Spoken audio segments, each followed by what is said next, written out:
I think the secret is where God is really blessing, and it's not just man-made growth, because we all know how to draw a crowd.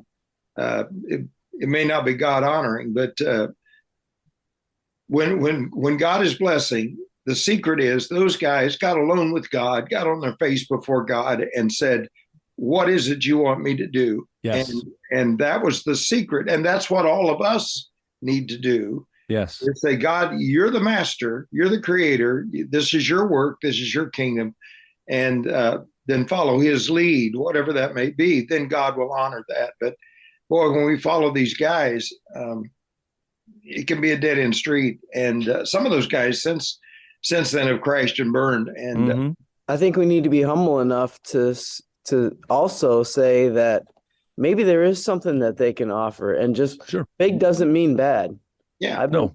I've been to a lot of big churches that are great churches with yeah, humble leaders, and there are things. I've gone to a lot of things, conferences, and learned a lot. I think we need to be humble enough to say, okay, is there just a little bit of jealousy that going on there, that I wish my church was bigger Yep. too?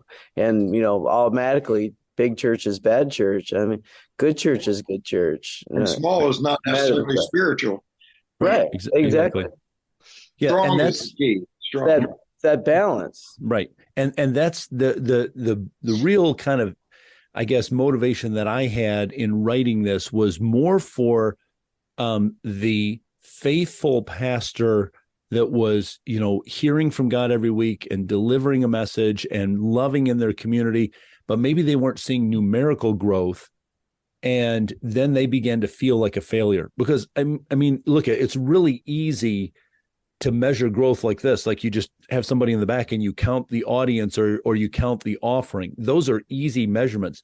But how do you measure when you say, I've been discipling this young man for the past 6 years? How do you measure his spiritual growth? It doesn't count, as easily as saying, well, there was this many people sitting in the seats or this much came in the offering.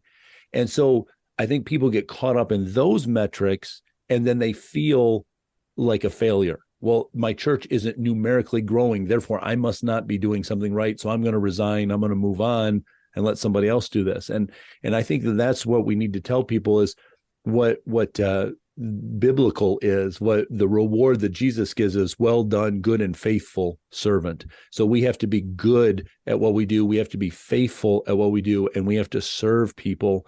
And that is what Jesus rewards. He doesn't say, well done, you grew it from 10 people to 5,000 people. That might be good and faithful for that person, but it might also be good and faithful for a servant that faithfully pastored 10 people in a small farming community for 30 years. And they're going to get the same reward because they served and their focus was on just pointing people to Jesus.